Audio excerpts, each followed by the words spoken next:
that on my awakening as a visualist came about. I began to study the ancient secrets to the true path to peaceful prosperity. I began to see people in their past and their present and their future lives. It's complicated, but I am happy to say that my ability to synthesize is complete, and my message is available to the masses. Holy Toledo, Ophelia! Looks like you've turned into some kind of fancy crystal ball. And listen, Ophelia, while we're here this weekend, I hope you're going to be able to utilize your skills to take us on the path to peace and prosperity. Oh, I'd love to, my dear, but it's a long process, a real commitment. Well, it takes weeks just to assimilate the instructions on my first 3 CDs.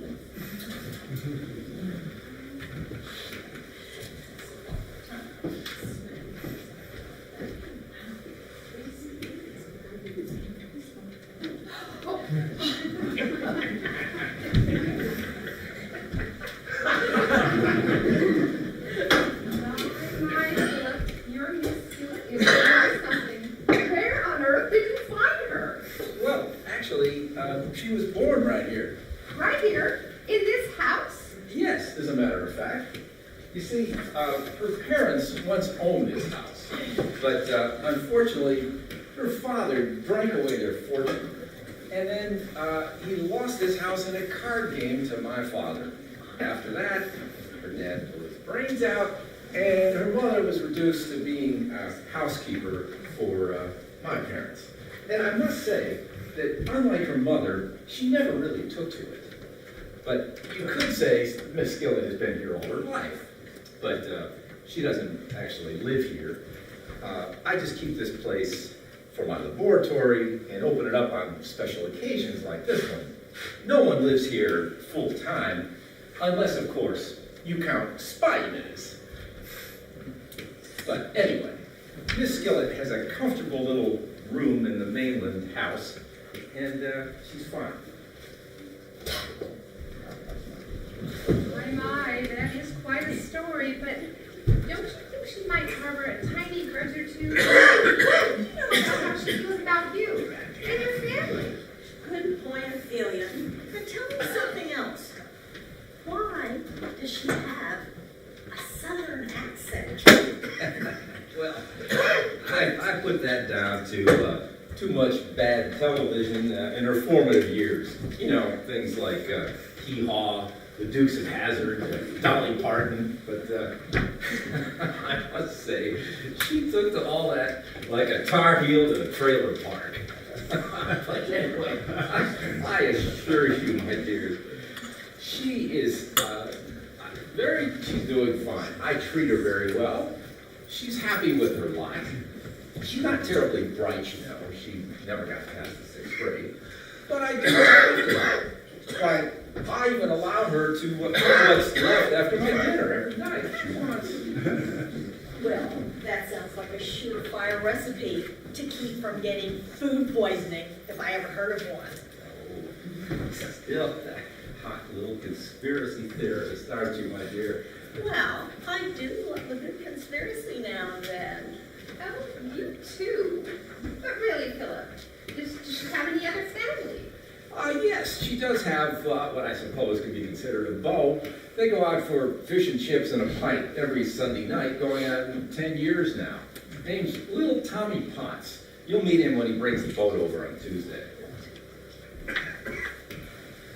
Well, I'm sure that her whole little life is just so wonderful and the best. But what's all this, Philip, about you and your hush-hush project? Yes, do tell. I have been hearing some awfully intriguing things about your research. Well, it is true that I'm on the verge of something really big. Perhaps as big as the silicon chip in its own way. But without going into specifics, let's just say that I found a way to genetically engineer spiders into something that government is very interested in. Are you creating drones or frantic spiders? No, I would say, let's just say remote control spiders and leave it at that, shall we? I must say, spiders give me the creeps. I mean, there aren't any actually loose in here, are there? I don't want to know. I just don't want to know. Oh, no, dear. It's precisely what we refuse to know, what we refuse to see that does the most damage. Really, Philip, are there spiders running loose in here? No, listen, there, ladies, please. You have nothing to fear. You will find nary a spider loose in this house. My spiders have comfortable cages behind the locked doors of my laboratory. Philip, what does it say about you that you find it necessary to keep spiders under lock and key? Ophelia, you are so hilarious. Such an inquiring mind. But seriously, they've got good lives, and they're going to make my life even better as soon as my patent clears. There are some very interesting people who are poised to fight over my discovery. But enough about me. Let's just say that genetic engineering is the tsunami of the future. Shall we? Thank you, Philip. Yes. I must say, Philip, the legal profession certainly does agree with you. In fact, I would be going in that direction myself if I weren't doing so well with personal injury. Yeah, last week I made a major settlement with Belly Burgers. Yes, they changed their secret sauce. And I had an elderly woman client who was so distraught, she just about had a mental breakdown. She suffered so much, the poor soul.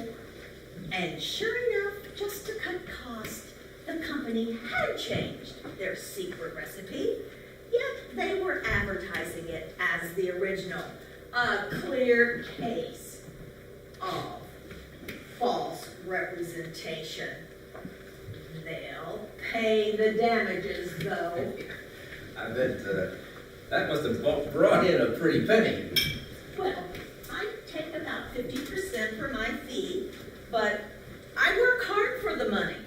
Yeah, I bet you and Donna Summer, right?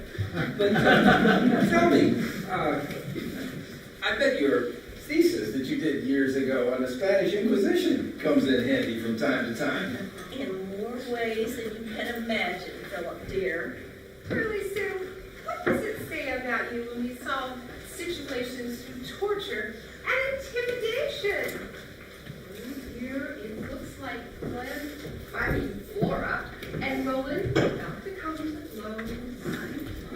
Really? Roland, I must say I'd hope for better from you. It's as if you've sold your soul to the devil. What in God's name do you mean?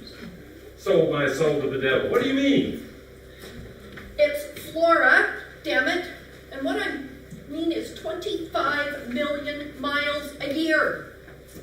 25 million miles a year? Get serious. It's called progress, darling. Progress. Successful folks everywhere are doing it. Just remember, Roland, what goes around comes around. Oh, what's in there, buddy? She's an eco-terrorist, you know. She'll give your fleet flats, then you'll have flat fleets. And as for you, Mr. Big Bull, I'm sure there's a few thousand heifers that want to stage a sit-down strike when they see you coming. It really isn't natural what you do, you know. Such heat, such passion. This already is an exciting beginning. Okay, ladies and gentlemen, your supper is ready. Pass through here. You can find your places and take your drinks. Hungry.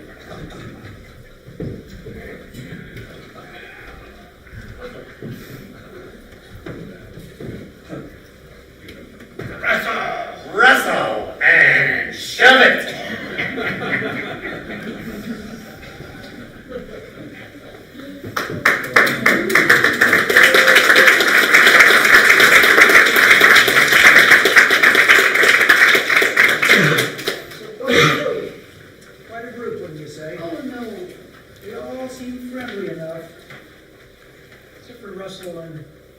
Laura, there seemed to have a bit of tension between them. Maybe the housekeeper. Anybody pick up on anything? Anybody see any clues? Yes. The housekeeper has some hidden emotions about her life in this house. You have dark secrets. Yes, that's a very good observation, people. Hide behind masks. You never know what's behind the mask. Good observation. Anybody else? Yes. There seems to be some hanky-panky with the glasses being switched around. Yes, good observation, good observation. That's what we need to find out, but you know, these guys are a bunch of drunkards, so you gotta leave that in mind. Back to the action, remember, no detail is too small.